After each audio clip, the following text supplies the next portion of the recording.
Maraming lugar sa Pilipinas ang ibinaba na sa Alert Level 2 category kung saan pinapayagan ng lumabas ang lahat, pati ang mga bata, basta may kasamang magulang o guardian.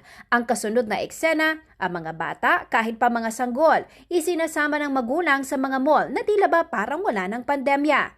Sa public address si Pangulong Rodrigo Duterte nitong Lunes ng gabi, hinimok ng Pangulo ang mga local government unit o LGU na magpasa ng ordinansa na nagbabawal sa mga bata edad 12 pababa sa malls at iba pang pampublikong lugar upang maprotektahan sila sa posibleng COVID-19 infection.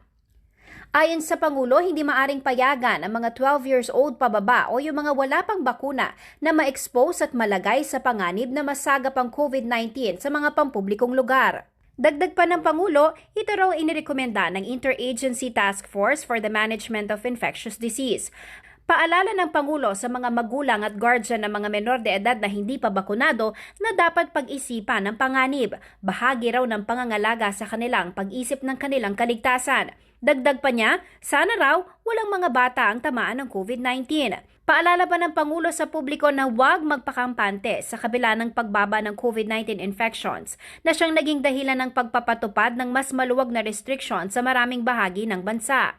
Maging ang health experts nagpaalala sa publiko na patuloy na sundin ang health protocols matapos mapag-alaman na dumarami mga batang lumalabas habang ang mga regulasyon tulad ng physical distancing at pagsusuot ng face mask ay hindi na nasusunod.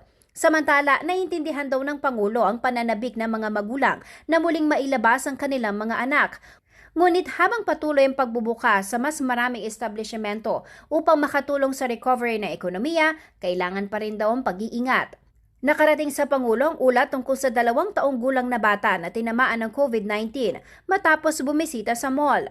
Sinabi ng Department of Health o DOH na hindi pa batid ang sanhi ng infection sa 2 taong gulang na bata, ngunit patuloy na hinihikayat ng kagawaran ang mga magulang na huwag ilabas ang kanilang mga anak. Jennifer Salenga, CLTV News.